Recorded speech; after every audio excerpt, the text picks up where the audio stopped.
Hello and welcome to TRIGGERnometry. I'm Francis Foster. I'm Konstantin Kisin. And this is the show for you if you're bored of people arguing on the internet over subjects they know nothing about. At TRIGGERnometry, we don't pretend to be the experts, we ask the experts. Our brilliant guest this week is a fantastic comedian, Scott Capurro. Welcome to TRIGGERnometry. Thank you very much.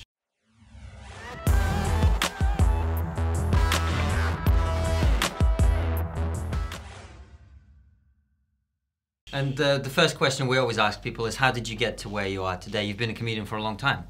Yeah, I have. I was an actor, and I was doing a play, and some of the people I worked with were comedians by trade, and they suggested I give it a try. So I went to a club with them. I tried in LA, but I didn't really. When I lived in LA when I was at university, I didn't really like it because I was closeted on stage and it didn't feel right. Anyway, once in San Francisco with this play, I went to a club and there's some openly just alternative performers on stage. And I found it inspiring. Lots of women performing and all sorts of double acts and stuff, and then a couple of homos, and it just felt, it just felt fresh. Comedy had felt, the scripted quality of it felt really stale to me when I lived in Los Angeles, right after I left Irvine University. I just felt like what I was watching was more of a seminar or a lecture. But I mean, I was being told things by, you know, middle-aged white guys, and that was the days of the open collared shirt with the sleeves pushed up like, people, please. Everyone was copying Jerry Seinfeld then. And I'm sure they were talented, I just didn't find it didn't touch me in any way. And then in San Francisco, seeing these people talk openly, honestly about themselves, you know, at a time when politics in San Francisco were really charged for all sorts of reasons. You know, the AIDS epidemic and gay rights and women's rights. And it felt very relevant and very real and very now. And that excited me. So that's why I started doing it. And then I kept acting, but then I came over here to do a coming of age play I'd written that had elements of stand-up in it. And it won the newcomer, and then I just stayed on and off for the next 24 years. So I just started getting a lot of work as a comic. I had no intention of living or working full-time as a stand-up at all. And I'd been in a few films, and I was going to pursue that. But the comedy thing just sort of took over. I liked not having to audition. I liked working when I wanted to work and traveling when I wanted to travel.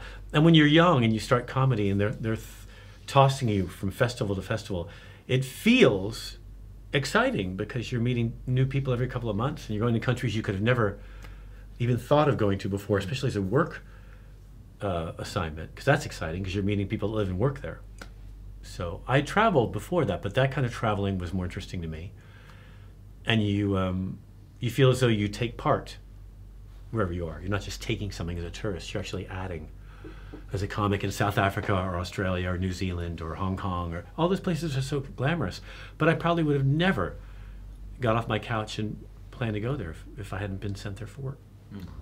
And have you seen comedy change since that time?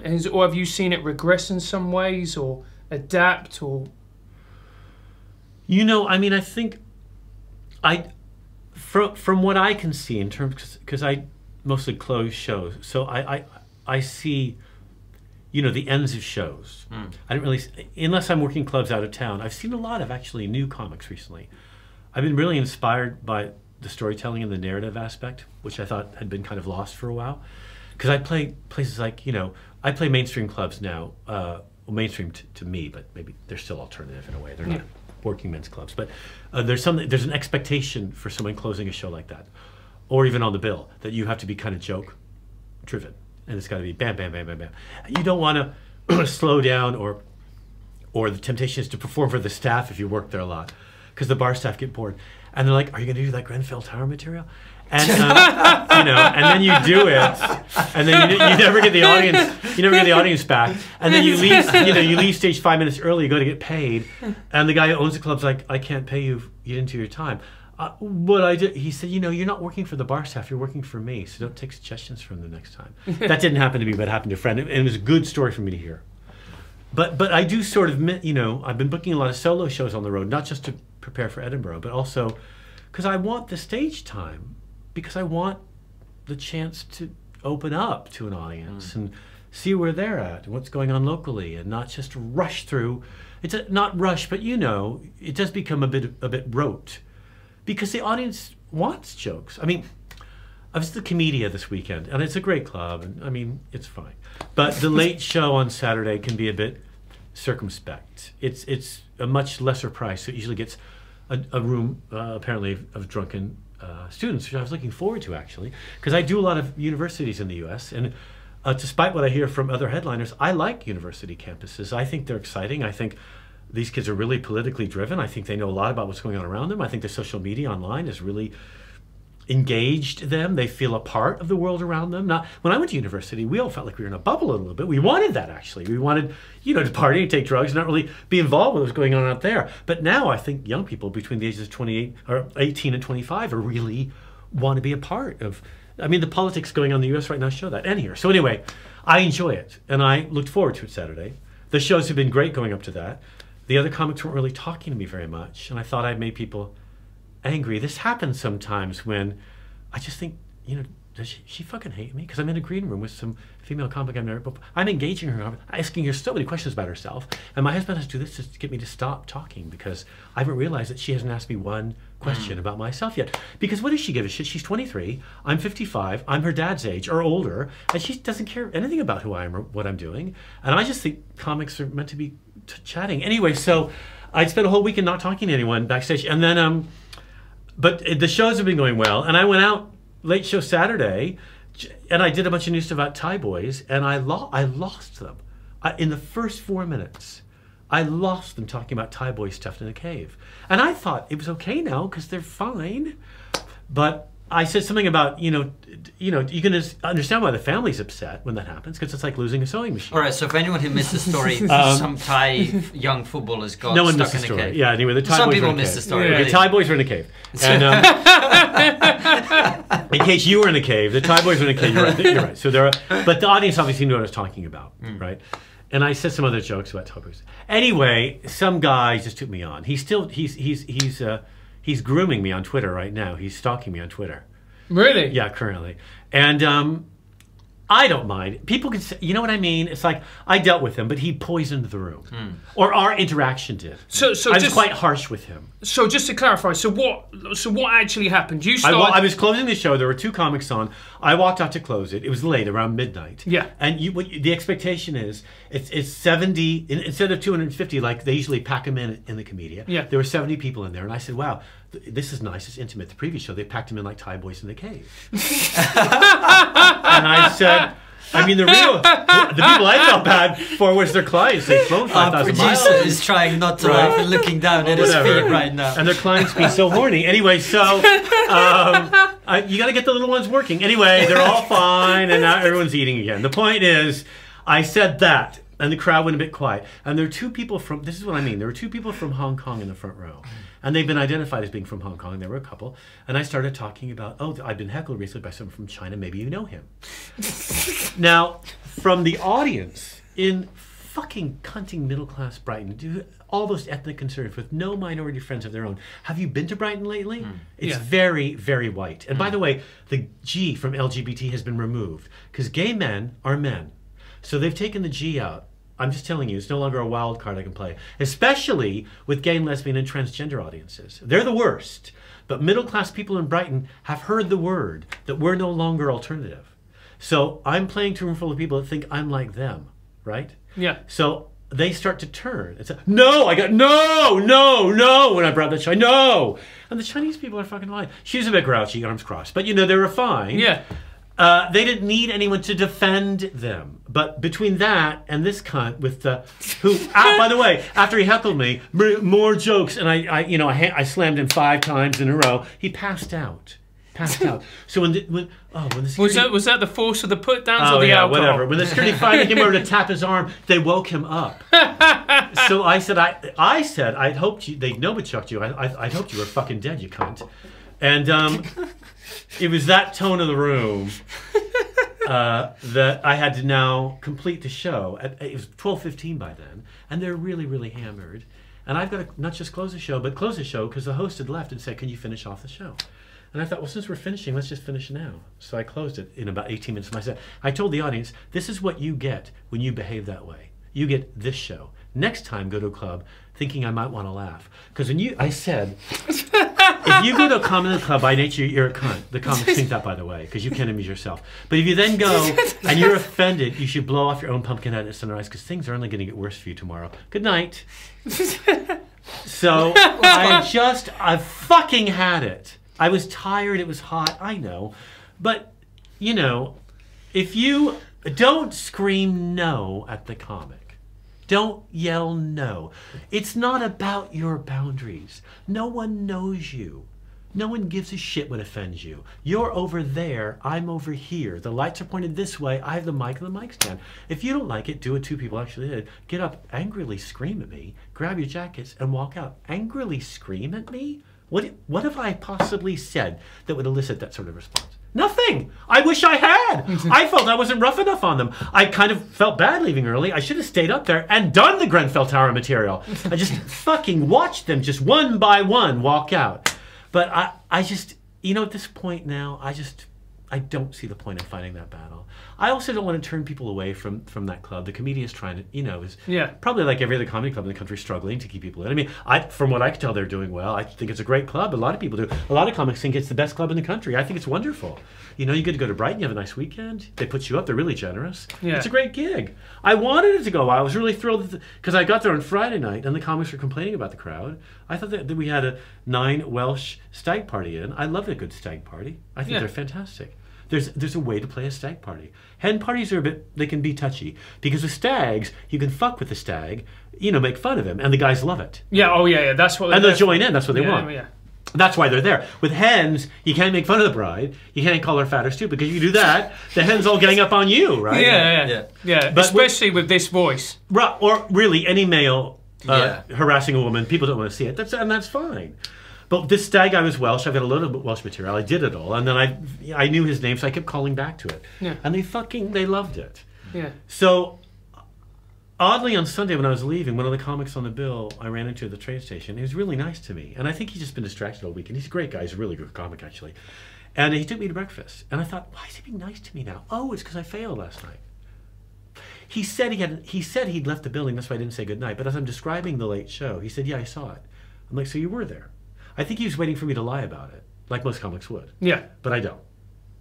And he said, "You know, you've got nothing to prove. It's fine." And I said, "Well, now you think that, and now you like me because I fucked up. Because the 2 shows before I had done really well, and I closed them. And I guess that's seen as intimidation. I don't know. I don't know why anyone responds the way they do to anything. I say to a lot of comics on the road, "Hey, what are you guys doing this weekend?" "Oh, I'm working on material in my room." "Well, I can't wait to see the way that reflects itself in your set tomorrow night." Yeah. And then I watch the set, and it's the same shtick. In the same place, to the same seat. And that's fine. I don't care. But it's like, well, let's go to a movie or have a drink or go to dinner or something. It's Cardiff. There's nothing else to do. But no one wants to socialize with me. I guess because I'm a cunt. I guess. I don't know. Well, I was going to say, you've demonstrated some of it already, but I was going to say, do you think of yourself as an edgy comic? Do you think you're edgy? I just, you know, when you ask, has comedy changed? It came to mind that when I first came over, and this maybe I'm remembering this incorrectly, but when I first came over, especially the Edinburgh Fringe, because in those days, comics, most of us, when we lost money, our management took a hit. So a lot of comedians took a lot more chances. You saw a lot more double acts. There were more women on the circuit then.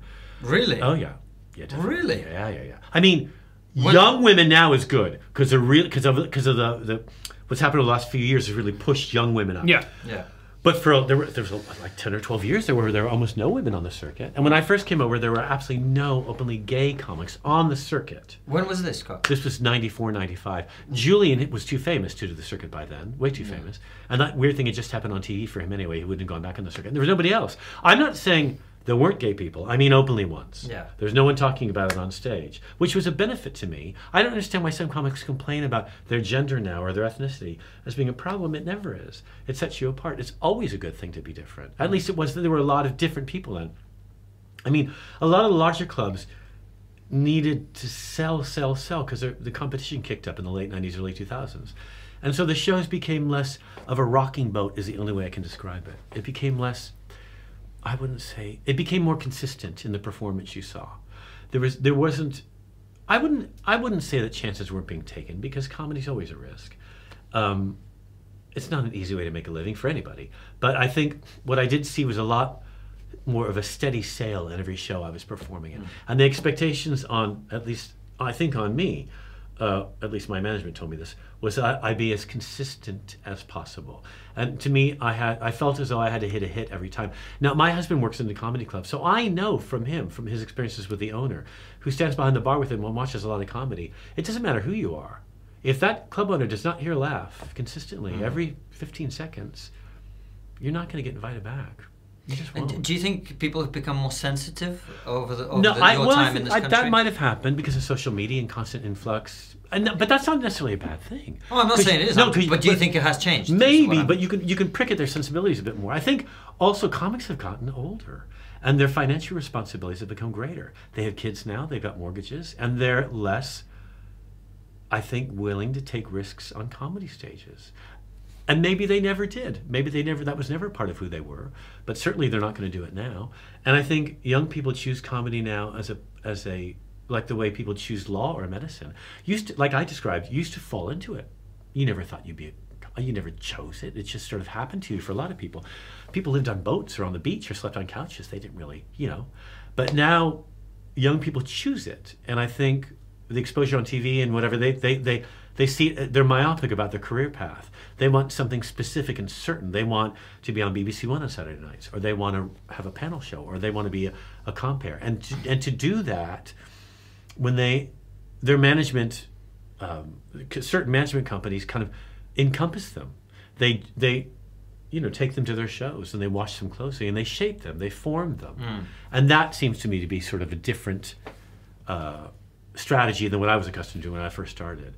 So, yeah, I think all of it's changed. But the reason I'm asking you about whether people have become more sensitive is you clearly went into that gig that you've been talking about, right? With an expectation that the Thai boy material, whatever, would be acceptable. So there might have been a point, is what I'm getting at. There would have been a point somewhere in your career where you would have gone to a gig, you would have done that material, and you would have felt absolutely safe to do it. And I thought I was safe in Brighton as a gay man doing something alternative at midnight. I couldn't imagine that people, right, you're right, I did, but I have a lack of a stop button. I don't have an off switch. I could have gone on stage and done the set I'd done in the previous show, which would have worked perfectly well. But I thought, I want to do something fresh, a bit different. I want to do some of my Edinburgh Fringe material. I want to do stuff about gun control. I did tell a gun control joke that got absolutely no response. What was the joke? It's more of a setup to something else. But I say, I'm American, but don't worry, I'm not a cunt. I mean, I own a gun, but that's because I believe in gun control, and I want to win the fucking argument for a change. So it's a joke about what I do with my gun, how I don't really fire it. Anyway, and they just fucking stared at me. Now, it might have been just because it was late, and they enjoyed the joke, but I think the whole thing, I could have had that interchange with that unhappy person, those people storming out, and then the Chinese, had that not all happened. But 18 minutes in, I had soured that room. And I'm not going to blame. I've never, ever blamed an audience, and I'm not going to fucking start now. My job is to make my material accessible to a room full of strangers. It's not babysitting so much as opening up their minds up at the way gay men behave, changing their minds. Because we're not just all there to decorate Brighton. Some of us are there for other reasons. So I want them to see that and to enjoy it. And they had up till that moment. And I think, I think when you ask me, things change.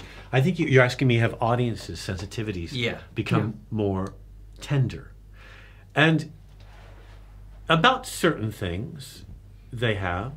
I think one good thing is I'm less likely to get, tattooed forearms crossed in Birmingham with the Glee when I walk out and say I'm queer, because that used to happen 10 or 15 years ago, but that doesn't happen now. They don't give a shit, especially young people. Young people assume that gay men and women have always been able to get married, have always been able to join the military. Those things are not issues to them. So they'll cooperate with you on those subjects, and you have to find a different way to make them funny if you want to. I think the challenge has always been there to, if you're a comic like me, to find out what people's sensitivities are and elicit laughter from those and try to illuminate their own hypocrisy. I mean, like I say, people fragile about ethnic minorities, and I can bet that most of that room in Brighton doesn't have a close black friend. Now, whether that's true or not, it's funny for me to point that out and point out what that could actually mean. I mean, you know, I only read The Guardian for the typos, but I understand reading it that, you know, people, they want to be engaged and involved in current political situations.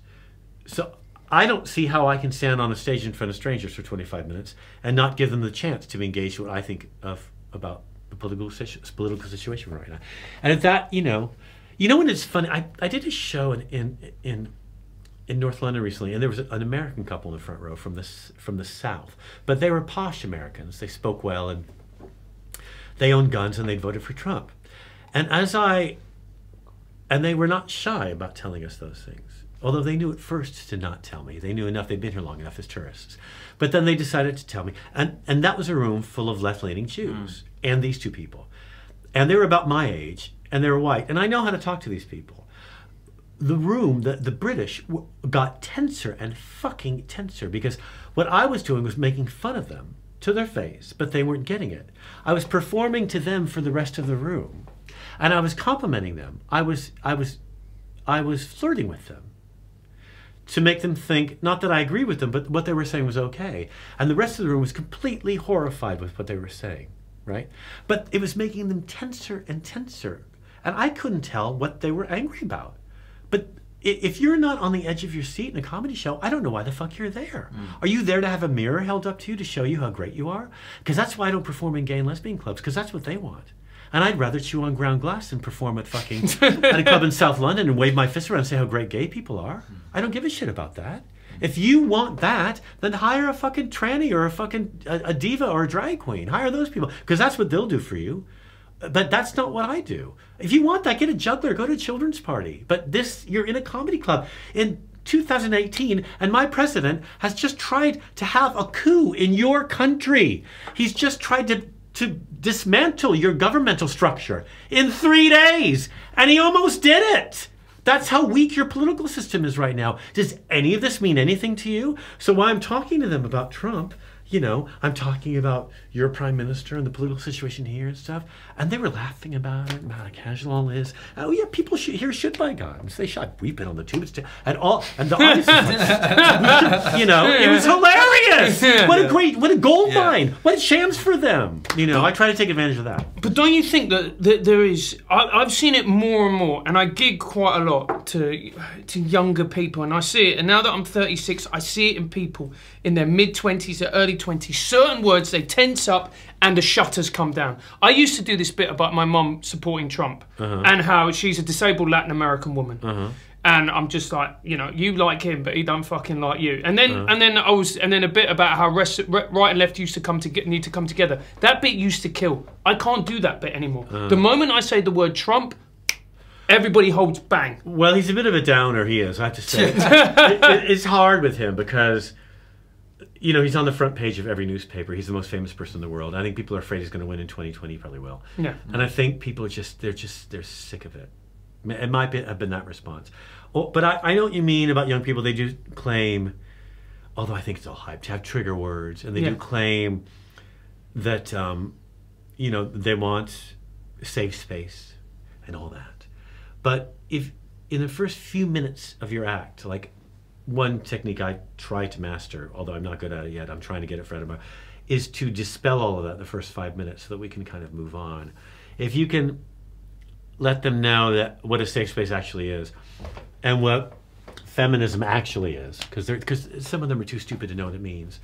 And and they think they know what a trigger word is, but they don't.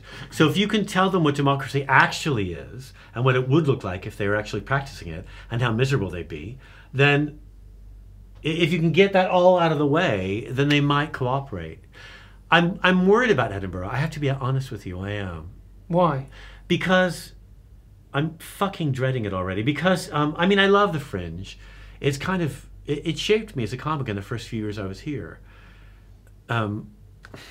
And I'm not. It's not for the reason some people are about the expense of all that. We take off. That's all our decisions. But I'm doing this thing with Bob Slayer where, you know, people pay £7 online, but if there are extra seats, I go up to the bar upstairs and say, there are empty seats if anyone's come down and watch the show, and let me pass the bucket at the end. But I don't know that I want a bunch of people that don't know what I do in that room. I don't want to spend a half hour on them working out their fucking... Fuck off with your sensitivities and your sensibilities. And your drunken loud... I'm on a 920. Your loudish behavior. It's not fair to the people who've paid, actually. Even if they're only 10 or 12, they've actually paid and they want to see what I have to say. I don't want to deal with those fucking bald cunts in the back who couldn't wait to get away from their wives. Or 5 women in a pack who've been out shopping on and are sunburned and too tired to listen, or whatever, or a 25-year-old who thinks they know anything. I don't want, the show isn't about you. Ever since 9/11, they all think their opinions are of equal importance, but they're incorrect. Unless they're on stage, you want to write a check for $3,000, get this room, then fucking do it next year. But for now, shut your cunt. But no one tells people no anymore. That's a problem to me. No one says to them, you might be wrong. Have you actually asked yourself the question, do I know anything? Because really, it's about the questions and not your fucking answers, because nobody really gives a shit about your personal experience. I mean, my problem with Twitter is not that comics go on and harass. It's that they don't do it in a funny way. Because your job is to write jokes about it, not to tell me about, in the second half of your show, how you've been raped. How is that my problem? Why isn't this funny? Why should I feel uncomfortable in your presence? Why have you kidnapped me, locked the door, and put me in this room to listen to your griping? It's like, this is not... Why am I pretending to enjoy this? Why? I just think if there's a narrative attached to that that makes it interesting, then that's great. And honestly, my first Edinburgh show where I won all that shit, it wasn't necessarily that funny. I mean, you know, I think I had the narrative, that thing where you admit things to an audience, where you kidnap them. I knew that's what I was doing when I was 30 years old. I knew that those people couldn't leave the room because I was the first queer they'd ever sat in a room with and listened to tell a few jokes. But really, that whole show is about my first sexual experience with my cousin in a trailer in California the summer Elvis had died. That was what that show was about, and it wasn't funny. That wasn't funny at all. And they fucking stayed because they felt an obligation to. I knew that. I knew I had them hogtied. I knew I did. And I've done that now. And what I'd like to do now is amuse and entertain an audience for 55 minutes, because to me that's more of a challenge. But whatever you do, you know, don't assume when you go to a show that comic is actually there to make you feel better about who you are. So you're saying essentially that audiences have become more entitled? Well, listen, I really admire people that make the sacrifice to go to live performance, because I oftentimes don't. I can't fucking be bothered to, you know. But you know what I say to people if they ask me when they see a flyer, should I see your show? To me, it's like what my yoga teacher tells me, which is just come with an open mind and an open heart. That's all you got to do. If you have any preconceived notions about how things should be or what a performance is, leave them outside. And believe me, I spend a lot of the show every 5 or 7 minutes reminding them that. So I give them a lot of red flags. And if by the end they feel in some way cheated or, I don't know, harassed, that I kind of think that's their problem. I think if someone feels, if in an audience someone feels offended, it's usually their problem. I don't know them. Again, well, that's why I was asking about hypersensitivity, because I'm from Russia. And I tell this story sometimes on stage about someone saying to me, go back to Russia, you packy. Right. And the Asian people... That's quite a lot of boxes. right. And it's always the Asian people that laugh the most. And it's always the white people that look around to make sure it's safe. And I always wonder what that's about. I know. You know, I know what you mean. I tell the audience my husband's black in the first few minutes of the show. I used to, I don't now. And part of the reason is so I can drop the N-bomb about 5 times during the set. And because I do. So do you think of yourself as an edgy comedian? Well, what is edgy, really? I mean, you know... I think we've answered it. With the N-bomb. My husband gets asked a lot. He has an accent. He's from Brazil. What's your background? And in Britain, people mean, you know, what are you? And in Brazil, it's an offensive question. So he just tells people now, I'm black. And that shuts them the fuck up. They don't ask any more questions. Because people don't know how, in this country, are afraid of black people. I'm from the U.S. I'm not afraid of black people. I lived in an integrated city when I was younger. You think people are afraid of black people? Terrified. And I think that no one knows how to, white people don't know how to talk to black people in this country at all. All young people know how to do is impersonate them, if they can. And it's a pathetic attempt with all that stuff that young people try to do. I can't even copy. But you know, the lingo, the colloquialism, well, the young like kids. Like fam and all that. Yes. Yeah. And these kids, it's the richer and whiter they are, the more they try to be that way. Yeah. And they think it's groovy and cool to be black, which is so offensive. It's so offensive that if I say my husband's black, the audience allows me to talk about black issues. I'm doing it so that at 2/3 of the way through the show, I'm like, you know, he's not black, I just say that because I want you to like me.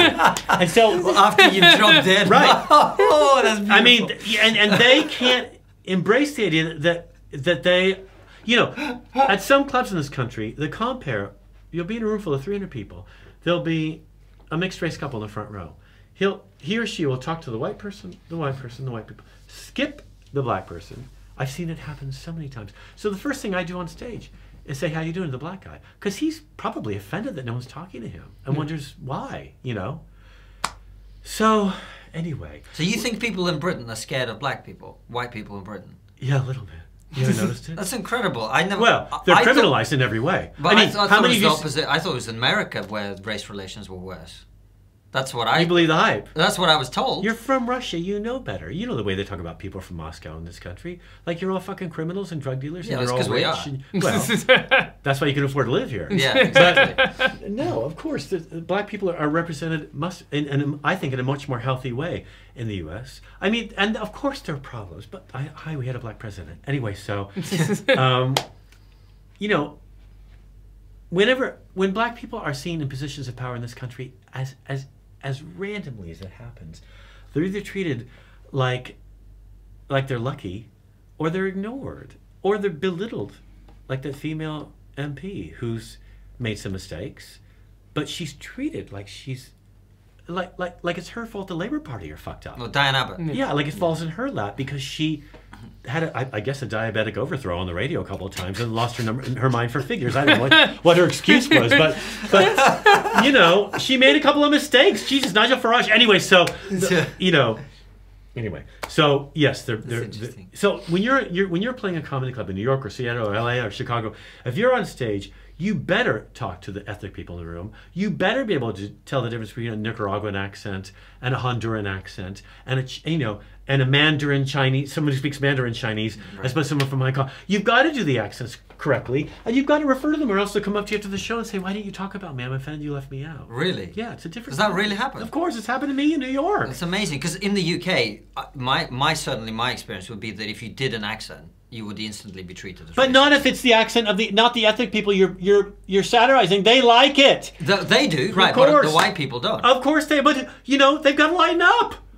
I don't know what to tell them. I don't know what to say except, you know, pull the fucking cucumber out of your butt and live a little. I don't know.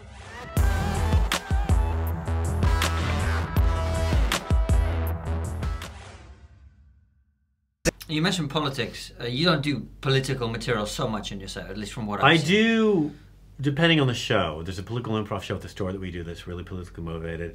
Some of that material leaks into my set. Yes. So what do you make of what's happening in politics right now? Well, I feel like the world is turning right. And I think that's the conflict audiences have when you bring up Trump. Because audiences in comedy clubs, in central London at least, or most of London, tend to be left-leaning. When I did a free speech comedy show, Comedy Unleashed, at the back. Andrew Doyle, we've had him on the show. Yeah, it's great. Yeah. And he might have mentioned that about half the audience in the first night were right-wing people. And they showed up thinking that to them free speech in a comedy show meant right-wing comics on stage finally talking what they can talk about. Because comedy is so left-leaning in general. Yeah.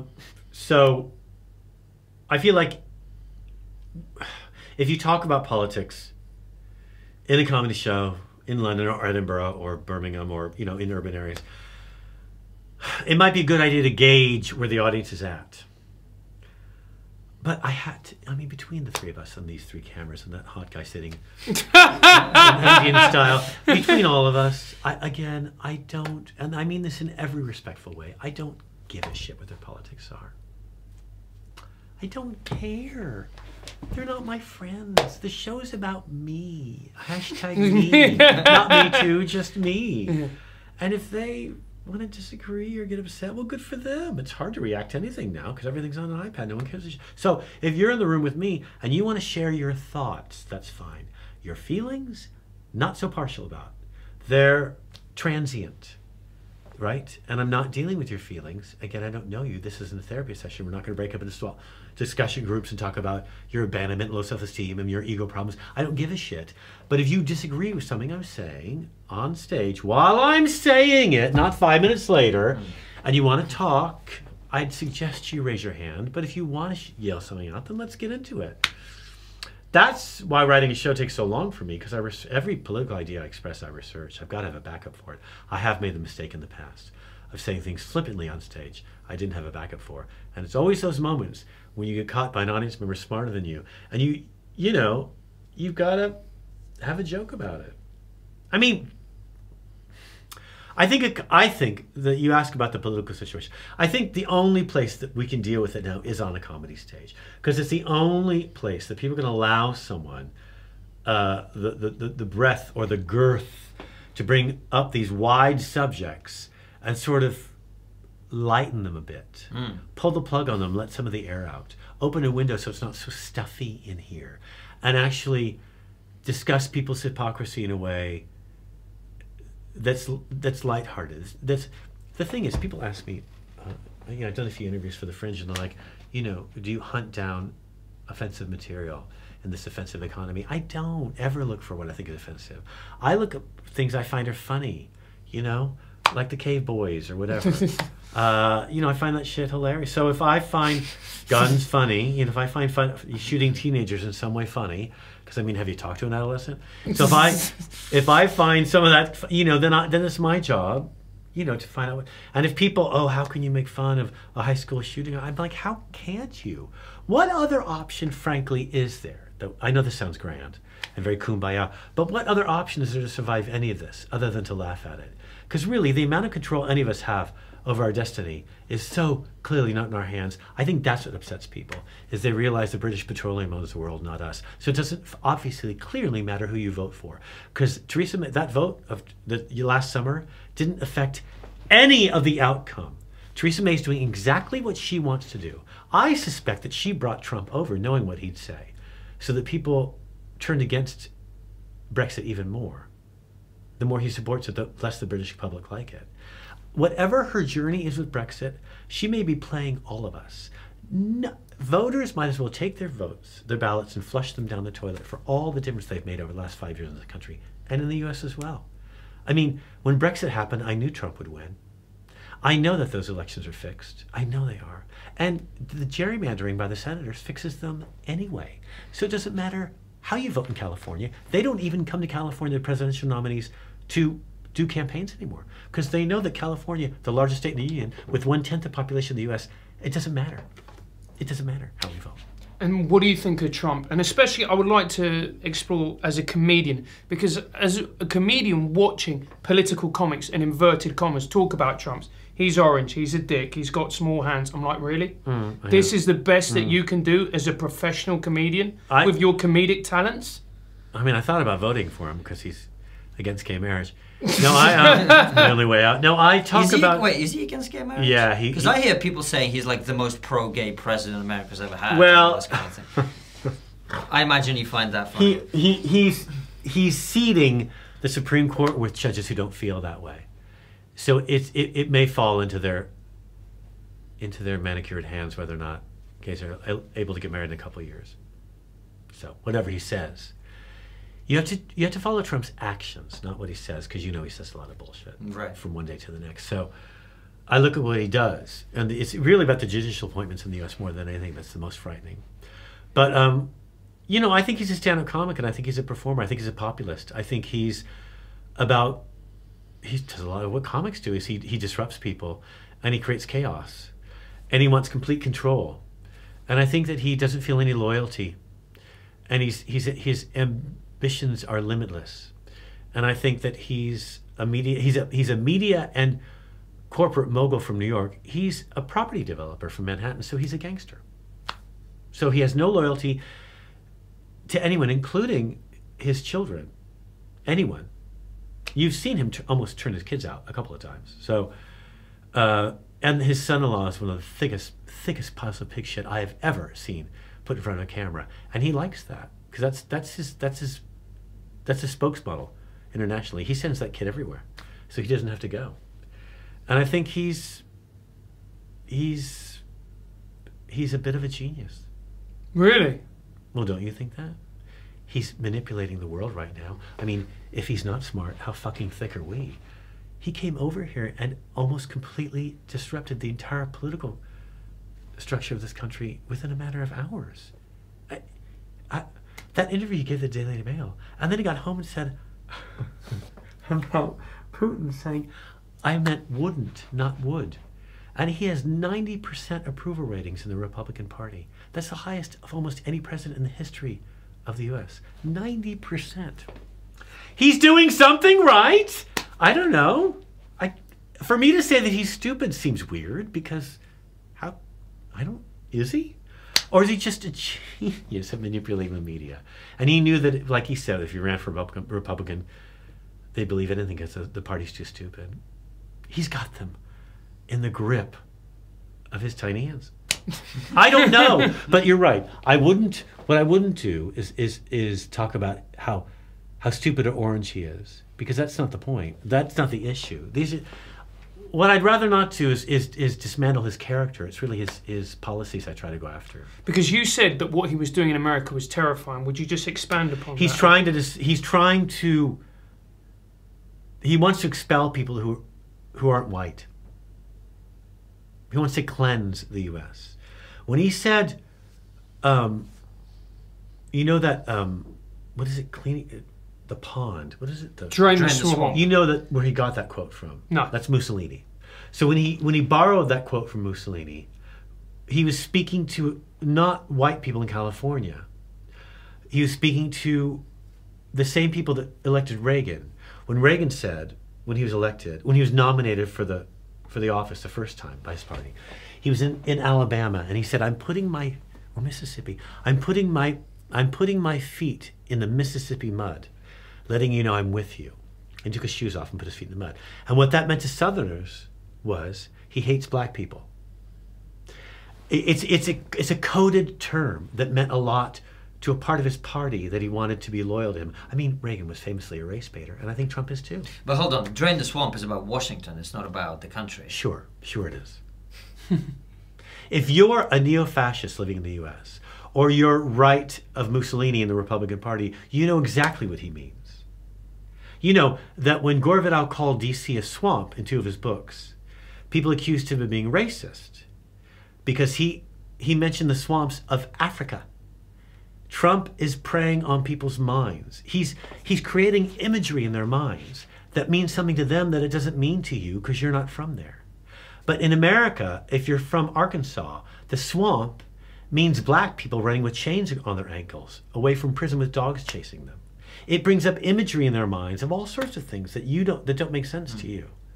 So, and again, it's a Mussolini quote. So anyway, I think whether Trump is racist, and he has proven business-wise that he is at least uncomfortable doing business with black people because he wouldn't rent to them when he was working for his dad. So, and that, I think that he's a horrible racist. That's what makes me nervous about him. How you can live in Manhattan and be racist, although, frankly, when you go to Manhattan now, they've pushed, there's almost no ethnic community left on the island. You know, even Harlem has been cleansed to the black community, like in San Francisco. So I think he's trying to urbanize and Clorox the entire country. He wants people to live at his living standards. But when you have a capitalistic society like that, you're going to have a lot of losers. But Trump doesn't care about the losers. There's no safety net in the U.S., or it's diminishing. And that's what freaks me out. Because I grew up with a single mom. We lived out of a car for a while. We grew up, you know, my dad left my mom. She didn't have a high school diploma. She had to find a job and a way to support 3 kids. And it was very, very difficult when I was younger. So I know what it's like to grow up without a safety net, and I know how terrifying it is. And my mom couldn't rent. They didn't rent to single women in San Francisco in those days. We had to move far away, the commute. It was horrible for her. And I think it's kind of what killed her young, frankly. And I think had she had a bit more support, my mom might have lived longer. But, you know, there isn't that. Not the kind you have here. And do you think we're going the same way in this country? Yeah. I think with Brexit, maybe some of the people that felt vulnerable that voted for Brexit are going to be the hardest hit. I think we know that now. And I think when I think that the health of any country, however powerful they think they are, is not the way they deal with the wealthy. It's the way you deal with the disenfranchised in that country, whoever they are. And that's people with drug addictions or single moms or people that don't identify themselves through identity politics, but identify themselves in other ways. If you speak to someone like your mother who's having a very difficult time, the way you described her, she might be, I don't know, the way you described her, and you ask that person how they identify themselves, I think the last thing on her mind is whether or not she's a Tory or in the Labour Party. Yeah. I think she thinks, well, I'm these things. I'm a working mom, or I have these kids, or I can't find a job because of these ailments I have. She identifies herself by her circumstances, not her fucking politics. But when I'm in front of a room full of white middle-class people who are telling me what their political identity is and how I should match that, that's when I get angry. Because I think you don't know my fucking story, and you're here to listen to it. And if you aren't, then you should probably fuck the fuck off. So I'm worried about, that's what I'm concerned with.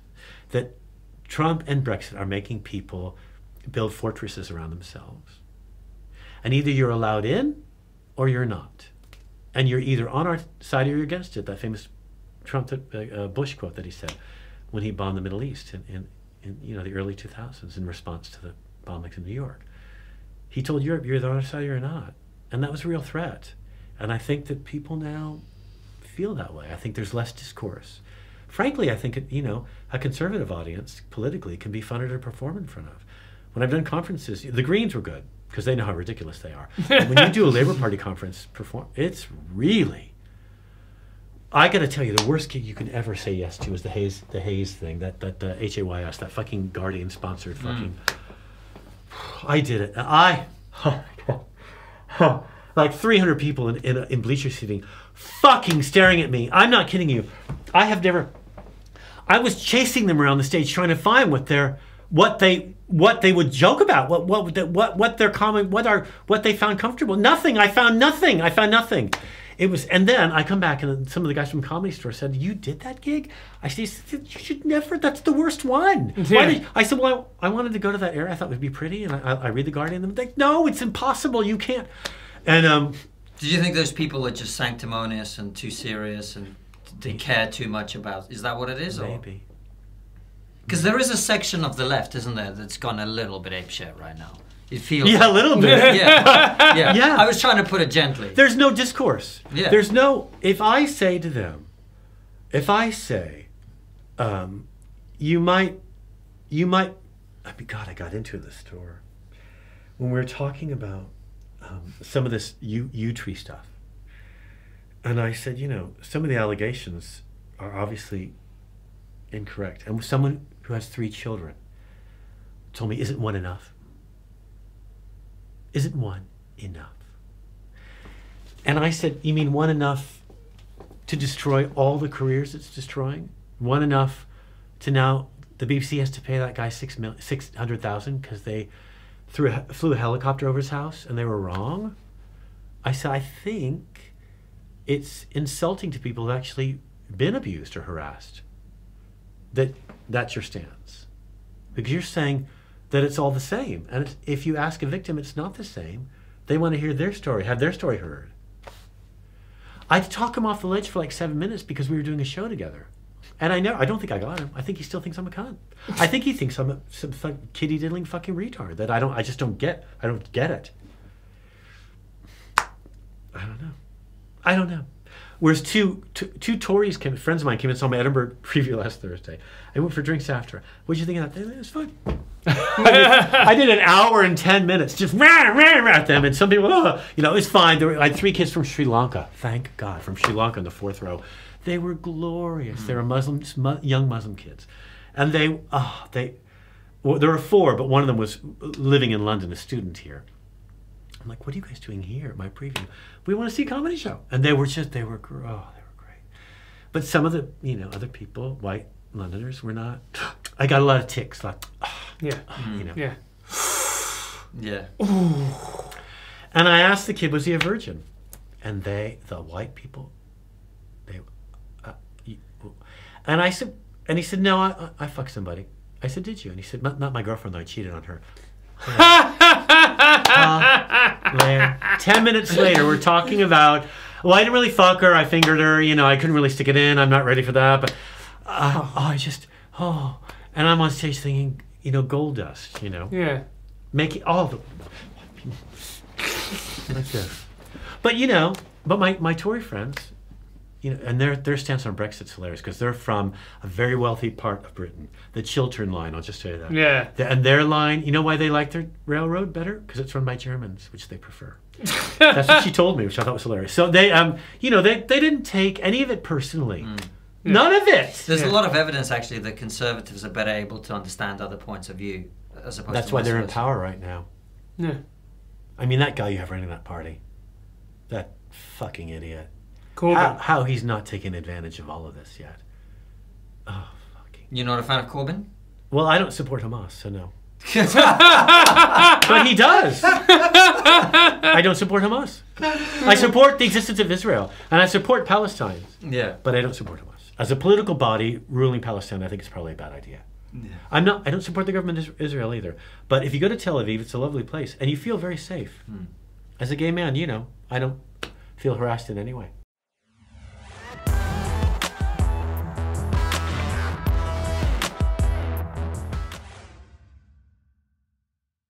Do you think you can get away with more on stage because you're gay? Because you're gay on stage? That's why I brought the G at LGBTIQ. I think my G's been removed. I really mean that. I talk about it in the show.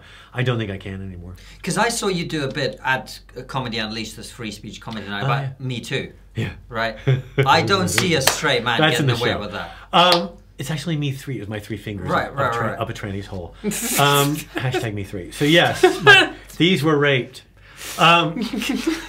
I thought it was a guy, and that's a true story, by the way. Oh God! It seemed to me that you were making fun of Gwyneth Paltrow, and it was a very good bit. My pussy's dry. Right. Why, Gwyneth? Yeah. Why is it like a flower arrangement? Why did it go dry? Well, Harvey Weinstein, all that. And it's very funny. But I don't. If you read her, but I don't think. If you read her, let me finish okay, this question. I don't think a straight man could get away with doing that bit on stage. It's really the way. It's my perception. And you might be right. Do you think I'm wrong? No, I'm wondering if I've seen anyone do it. I haven't. I hope I do. I think the only way to show respect to that search, and I know that I agree with women. Men can be incredibly harassing. Absolutely. And we do live in a rape culture. If you think we don't, you're out of your mind. Also, again, growing up with a single mother, my mom worked in a law firm at the front desk. She wasn't a lawyer's secretary. She wasn't a legal secretary. She didn't have the education. But she was the person that, and each lawyer had their own secretary. There are 8 of them. And she said, I can't think of one secretary not fucking her lawyer, her boss right now. My mom told me that. I was like 12. I mean, I know that it's terrible. That's why I try to make fun of it. It can't just be something that people ignore in the press or in the media. It can't just be something, it can't be in the media and then not dealt with, My backup story is if people come after me, I'm going to be like, you don't know. When I came out of university in LA, I was working for Dick Clark, who was a TV producer, and we used to produce New Year's Rocking Eve in October, and I was a PA, the lowest of the low on the set. And I had men try to push me behind bushes. I had a guy jump on me in a car. I got out from under him because I'm 6'2", but it was difficult. So I understand the abuse and harassment. Women and gay men share a lot of things in common. That's what I try to draw in that. Also, what happened that night was the Telegraph critic was there, and she said, I want to see some Me Too jokes. She told that to Andrew. And she said, I better see some Me Too stuff. So I told some Me Too jokes, and she reviewed me badly and said my act was mean. But no. Yes, I just written those Me Too jokes. Actually, I really was looking forward to doing them. And then when she wanted to do that story, specifically said that at the bar. I better see some Me Too jokes. No. So she saw some and then she ignored them. But the thing is, I was glad because I had a chance to try them in front of an audience willing to hear them. I don't know that, for one, I'm telling you, I wouldn't do that Me Too stuff. I don't think that there's some clubs I wouldn't do it in. Definitely not do it in. And I was a coward about some of my stuff on Saturday at the Comedia. Maybe I should have gone all the way. Maybe I should have done 5 minutes on Gwyneth Paltrow. I do it in Edinburgh. I'll probably get torn to shreds for it. I'll probably have people walk out and people won't come. And my husband, we will have that conversation where my husband says, can you be a bit nicer? But I can't. And I think, there's no point us living in the world and not talking about it. I can't believe I have to say that. But I think that, to answer your question, the straight guy, if he were to, there's a way to do it probably. I'm trying to think of a comic. Someone like, who could really, although trivializing it could be a problem too, but someone who could lighten the load of it somehow. I can think of 2 or 3 people that might, although they probably never would because they don't need to. That's the thing. I feel the need to do it. It's a vocation for me. I can't ignore it. I feel I have to do it. I feel dirty after if I don't do it. I feel like I've given in. Like I've let down the team. I do. Which team? The comedy team. I think our job is to push them. Is to push it. Be assholes. I mean, we're clowns. We're annoying. We're the annoying guy in the office or in the Shakespeare play. We're that guy or girl. So our job is to here's the thing. Playing all these clubs on the road this summer, I realized a lot of comics want to be liked. They want the audience to like them. I think that's so strange. Why? For one thing, you'll get nothing out of them liking you. You'll never see them again. But what's there to like? You're a stranger. I think it's creepy. These seem needy to me. When the comics start to say, when you an audience goes, oh yeah, that's like us, I get embarrassed. I get like I don't want you to pretend like you know me. I want to see your story. What's your take on it? And I don't necessarily I want them to like the show and play along with what I'm talking about. But us being friends, I got enough friends. Just the thought of you people liking me or even talking to you after the show exhausts me. I don't mind doing the VIP shot where you do the photos and stuff, but please don't clap at me on Twitter 18 times in a row or like this guy stalking me from the Comedia. The show's over. Lights are out. The price of admission got you the set. That's it. You can't imagine wanting to be liked by those people. It sounds exhausting to me. Are you not liked enough in your life? Probably not. But I mean, is your biggest ambition to be on TV? I just think, cut your wrists.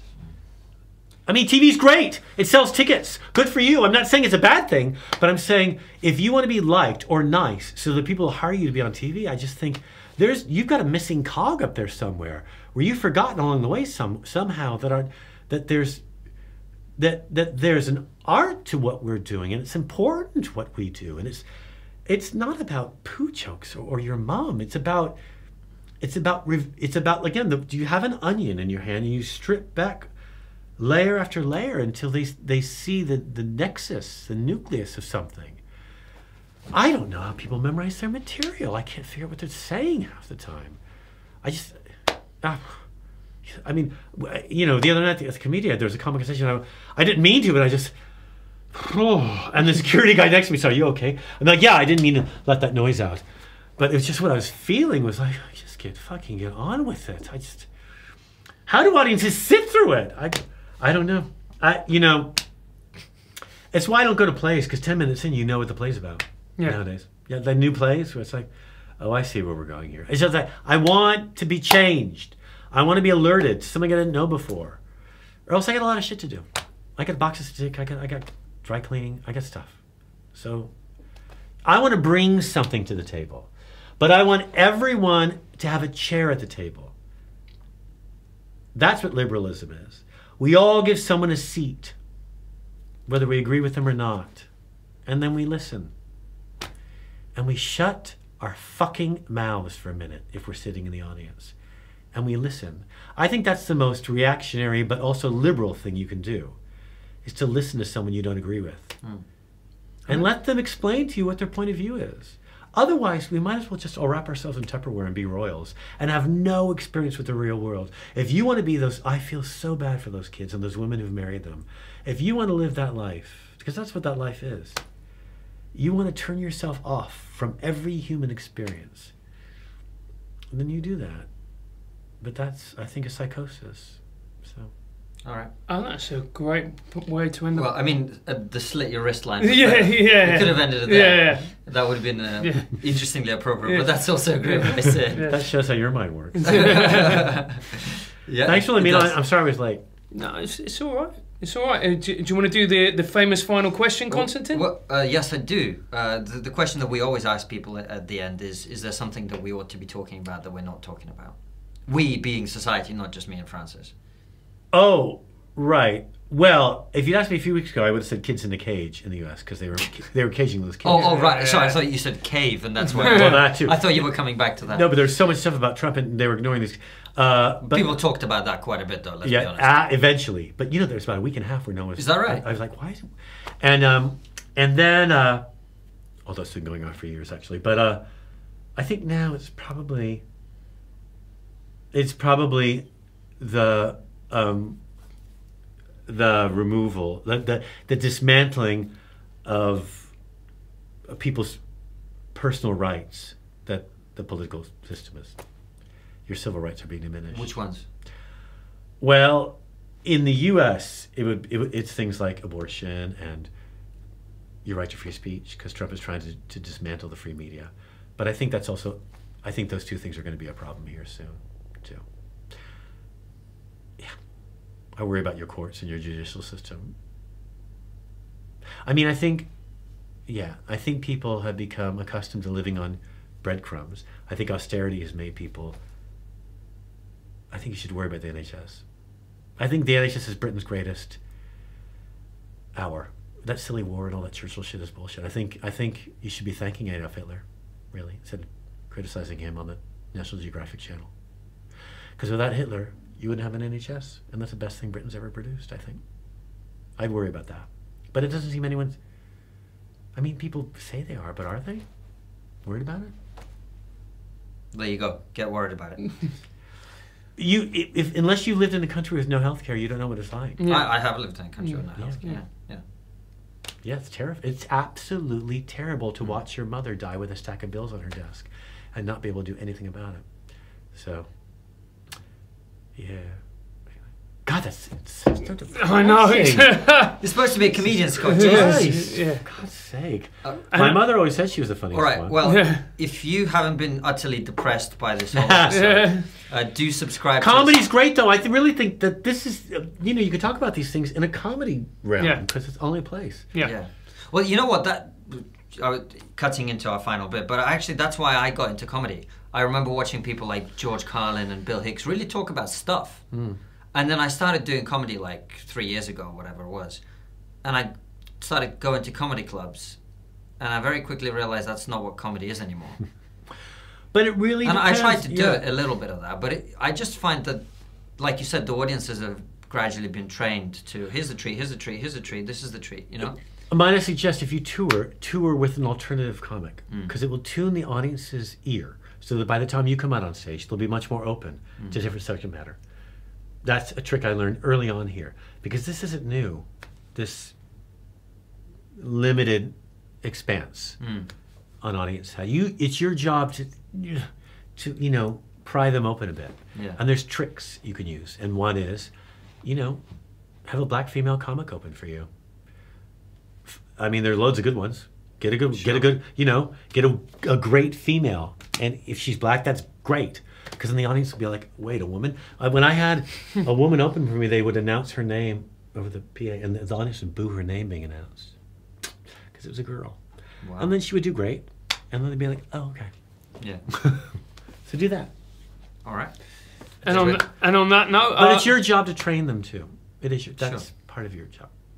To read. But I actually, one of the biggest comments when I do my set, and I talk about politics a lot, and Russia and Russian politics and all that, one of the most rewarding comments for me that I sometimes get is, oh, someone's actually talking about real stuff. And it's not, every gig necessarily that might happen, but when I get that, I'm like, okay, there's actually an audience out there that's interested in more than poo jokes. You know what I mean? Yes, there is. And again, I might suggest that you spend more time amongst the alternative comedy scene. You will see comics working on that subject matter. I started in the black comedy scene in San Francisco because I couldn't find any clubs that would book me. And black audiences were fantastic to me. They were very all-embracing. I didn't have to be closeted around them. They didn't care about any of that. They didn't care about my politics either, or where I came from. And the comics I worked with were incredibly supportive, because at the time, you know, being queer was such a difficulty in 1988, 89, 90. All my friends were dead. You bring that up in front of a black audience, and they get what you're talking about. Middle-class white people in San Francisco had no idea what I was discussing, and it was right down the road from them.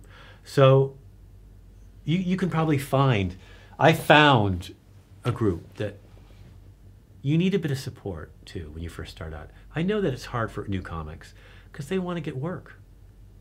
And they don't want to put, you know, it's not really even the audience they're so worried about, but the promoters and producers and the club owners. There's only so much you can push them before you get banned. I know that because I've had an experience with some of them recently.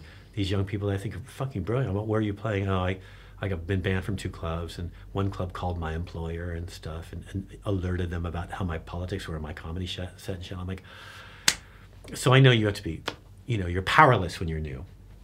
Although you have your youth on your side, you should utilize that as much as possible. So just find a supportive, you know, or create it. You know, create a club. That's what Izzard did. Yeah. You know, he started a club. So. Awesome. Well, there's 5 minutes of free advice for me. I appreciate that. But you can imagine what it would have been like for someone like Eddie when he started. What an anomaly, right? Where would he perform? So of course he started. Or Julian. Yeah. Yeah. You know, Clary had to have a bodyguard and shit. Because, you know, it was tough. So, anyway. All right. If you're still with us, subscribe to us and tick the little bell next to the subscribe button. Then you'll actually get a notification of our new videos. Follow us on Twitter @TriggerPod. Scott, before we let you go, you hate people clapping you on Twitter, but if people want to follow you on Twitter, yeah, it's just my name, Scott Capurro. @Scott Capurro. Yeah. And is there anything else we need to plug? This probably will go out after Edinburgh. No. I'll be in California October. We have fans everywhere. All right. Well, all those dates are on my website. So. All right. Perfect. Go to Scott's website. Check him out. He's a fantastic comedian. But talk about a touchy bunch of cunts. California. Jesus Christ. Anyway, see you there. Very, very funny guy. I'm on Twitter @Konstantin Kisin. Francis. I'm on Twitter @FailingHuman. Absolutely appropriate. And there we are. We'll see you next week. Thank you.